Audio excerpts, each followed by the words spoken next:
Ramadan à l'école, Jésus relégué, le naufrage scolaire allemand. Bienvenue sur Décryptage Allemagne. Imaginez la scène. Votre enfant de 12 ans rentre de l'école et vous dit « Maman, je n'ai pas eu le droit de manger aujourd'hui parce que c'est le Ramadan ». Ce n'est pas un scénario de fiction, c'est la réalité brutale qui s'installe dans les écoles allemandes.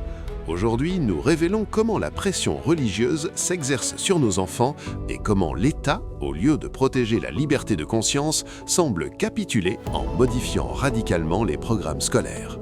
Sommes-nous en train de sacrifier notre culture sur l'autel d'une tolérance à sens unique ? Le premier cas nous emmène à Kleve, en Rhénanie du Nord-Westphalie, à l'école Joseph Beuys. Des messages révélés récemment montrent une situation alarmante. Des élèves musulmans auraient fait pression sur une jeune fille pour qu'elle jette son pain à la poubelle et jeûne avec eux. La réponse de l'enseignante est tout simplement stupéfiante de lâcheté. Alors détournez-vous simplement quand vous mangez. En clair, on demande à nos enfants de se cacher dans leur propre école pour prendre leur goûter afin de ne pas offenser ceux qui pratiquent le ramadan. C'est une violation flagrante de l'article 4 de notre loi fondamentale qui garantit que nul ne peut être contraint à un comportement religieux. Pendant que la pression monte dans les cours de récréation, le contenu des cours, lui, subit une transformation radicale. En Basse-Saxe, le nouveau programme de religion chrétienne prévu pour 2026 est un véritable camouflet pour nos traditions. Sur 130 thèmes obligatoires, la figure de Jésus-Christ n'apparaît plus que 5 fois. À sa place, on introduit l'étude de la charia islamique, la diversité sexuelle comme tâche de développement ou encore les objectifs climatiques de l'ONU.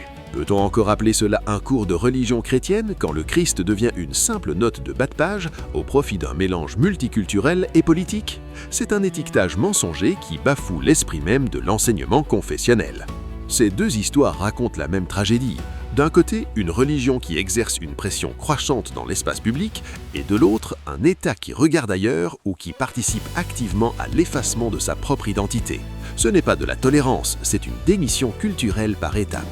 On apprend à nos enfants que leurs besoins et leur culture valent moins que ceux des autres. Si nous ne disons pas non aujourd'hui à cette déconstruction de nos valeurs, nos enfants devront le faire plus tard, mais il sera alors peut-être trop tard pour sauver ce qui reste de notre héritage occidental. L'Allemagne est à la croisée des chemins. Protéger nos enfants, ce n'est pas haïr l'autre, c'est refuser que l'école devienne un champ de mine idéologique et religieux. Nous devons exiger que nos écoles restent des lieux de liberté et non des centres de rééducation culturelle. Merci de nous avoir suivis sur Décryptage Allemagne. Partagez votre avis en commentaire. Avez-vous déjà été témoin de cette pression dans les écoles de vos enfants ? N'oubliez pas de vous abonner pour soutenir une information libre et courageuse. Restez forts, restez vigilants.